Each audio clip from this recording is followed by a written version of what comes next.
सो hey hello दोस्तों, welcome back to our own YouTube channel. तो आज हम लोग पढ़ने वाले हैं क्लास 10 हिंदी क्षितिज बुक का एक छोटा सा कविता जिसका नाम है कन्यादान। तो इस कविता के रचनायक जो हमारे कवि है वो है ऋतुराज जी, जिनका जन्म राजस्थान के भरतपुर जिले में सन 1940 में हुआ था, मतलब कि 1940 में हुआ था।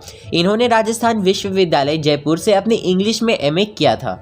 तो दोस्तों इस कविता में ऋतुराज जी ने माँ और बेटी के बीच में होने वाली घटनाओं का वर्णन किया है। तो इससे पहले कि मैं अपना एक्सप्लेनेशन को स्टार्ट कर दूं, आप सभी से एक गुजारिश है। गुजारिश क्या यार, भीख मांग रहा हूँ यार, सब्सक्राइब कर दो और उसके बगल में जो बेल आइकन है उसको ऑल पे सेट कर देना। और हाँ, अगर आपको ये वीडियो का एक्सप्लेनेशन पसंद आता है तो जरूर से लाइक कर ही देना। लाइक तो कर ही सकते हो ना, तो कर देना। तो चलिए इस वीडियो को शुरू करते हैं एक छोटे से इंट्रो के बाद।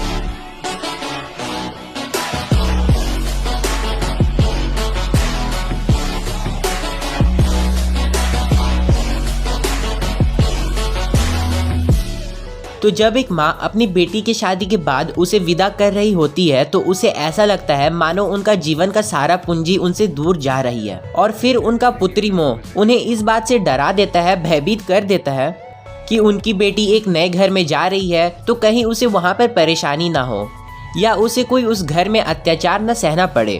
और इन्हीं सब बातों से चिंतित होकर माँ अपनी बेटी को भले और बुरे का पाठ पढ़ाना शुरू कर देती है, जिससे जीवन में आने वाले दुखों का कोई बोध नहीं है। उसने अपनी जिंदगी में अभी तक सिर्फ खुशियां ही देखी है और उन्हीं खुशियां की सपने भी सजाए होंगे। यानी कि जब एक लड़की की शादी नहीं होती, मतलब कि शादी से पहले वो लड़की को अपने घर में एक बच्ची की तरह पाला पोसा जाता है, परंतु विदाई के वक्त अचानक से वो बड़ी होने लगती है और उसकी माँ उसे सही गलत समझाने में लग जाती है। तो आइए शुरू करते हैं इस कविता को।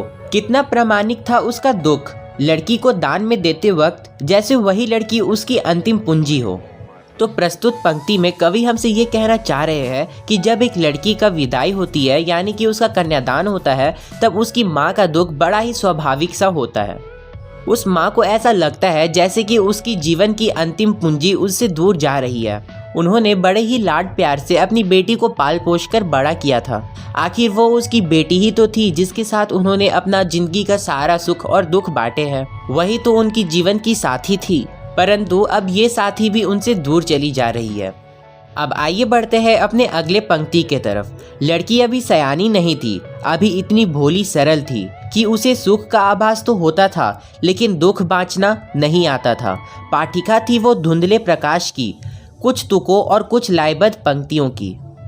यानी कि ऋतुराज जी इस पंक्ति से हमें ये कहना चाह रहे हैं कि लड़की बड़ी तो जरूर हो गई थी लेकिन पूरी तरह से बड़ी नहीं हुई थी। मतलब कि आप कह सकते हैं कि उस लड़की को अभी दुनियादारी की समझ नहीं आई थी। उसने अभी तक अपने घर से बाहर की दुनिया को देखी ही नहीं थी और उसका जीवन अभी तक बहुत ही सरलता से बीत रहा था। और यही कारण है कि उसे खुशियां मनाना तो आता था लेकिन उसे दुख को कैसे झेलना है या फिर उसे कैसे बाँचना है वो नहीं आता था। उसके लिए उसके घर के बाहर की दुनिया एक धुंधली तस्वीर की तरह थी जिसे वो कभी ठीक से नहीं देख पाई थी। जब तक कोई व्यक्ति अपने घर से बाहर अपना पाँव ना रखे या फिर बाहर की दुनिया को ना देखे, तब तक उसका संपूर्ण जो विकास होता है वो नहीं हुआ होता है। और इसीलिए वो भोली भाली बच्ची केवल सुखों की कल्पना में जी रही थी।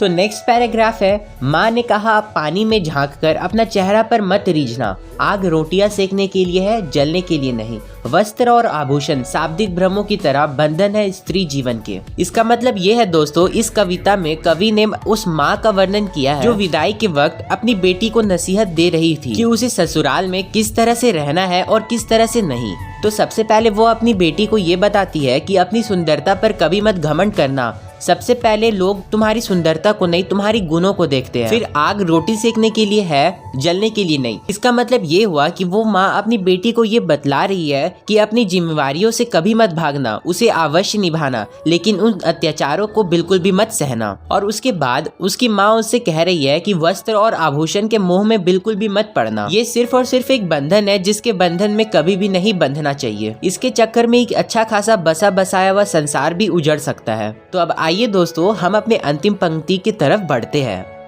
या ये तो पूरा शुद्ध हिंदी हो रहा है लेकिन कोई ना।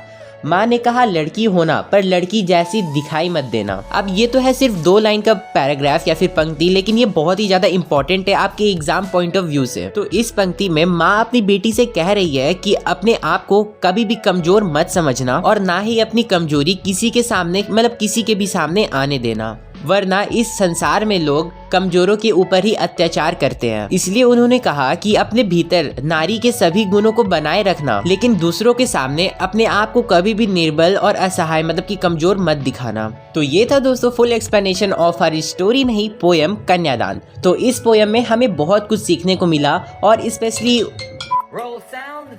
Sound production, take 2.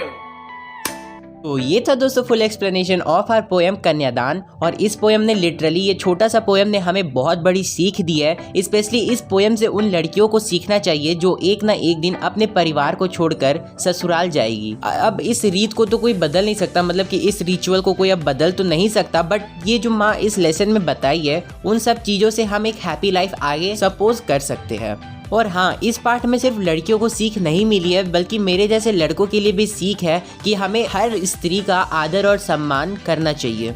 तो अब चलते हैं, मिलते हैं किसी अगले वीडियो में। तब तक के लिए थैंक्स फॉर वॉचिंग। और हाँ, स्टडी टेक को सब्सक्राइब करना ना भूलें।